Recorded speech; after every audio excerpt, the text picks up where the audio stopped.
Hello friends, આજે બનાવું છું પાપડી રીંગણનું શાક. પાપડી રીંગણનું શાક બનાવવા માટે જોઈશે પાપડી રીંગણ સમારી દીધા છે અને કુકરમાં તેલ ગરમ કરવા મૂકી દીધું છે. હવે એની અંદર આપણે એડ કરી દઈશું થોડો અજમો, જીરું અને રાઈ. એ ત્રણેય વસ્તુ એડ કરી દેવાની છે અંદર તેલમાં.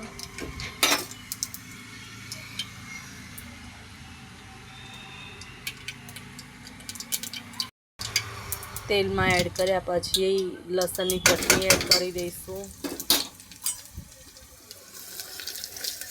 સારી રીતે મિક્સ કરી દેવાનું છે અને પછી શાકનો વઘાર કરી દેવાનો.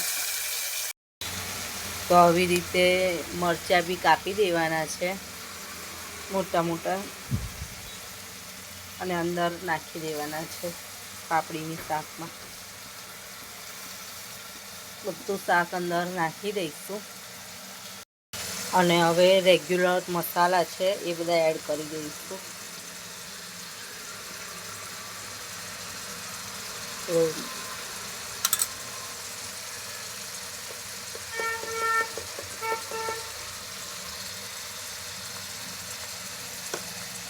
અને થોડી ચપટી જ ખાંડ એડ કરીશું,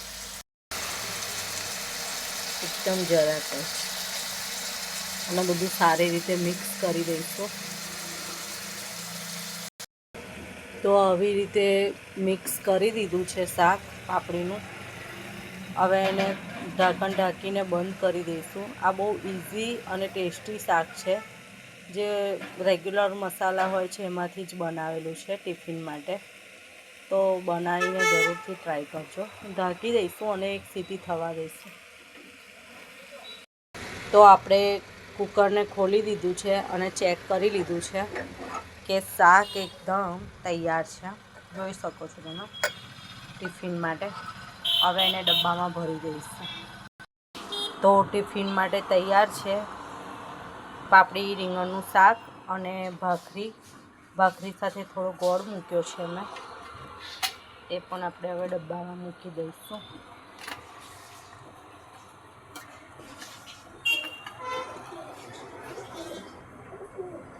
બંધ કરી દઈશું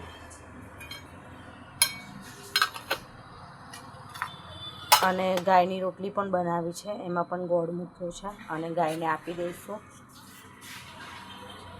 પ્લીઝ ફ્રેન્ડ્સ, બધા પણ ટિફિનની સાથે પહેલી રોટલી ગાયની બનાવજો અને ગાયને આપજો, રિક્વેસ્ટ કરું છું. તો આપણે ટિફિન પેક થઈ ગયું છે. હવે મારા હસબન્ડને મેં ટિફિન આપી દઉં છું. ચલો, પછી બીજો વિડીયોમાં મળીશું. જય કુબેર.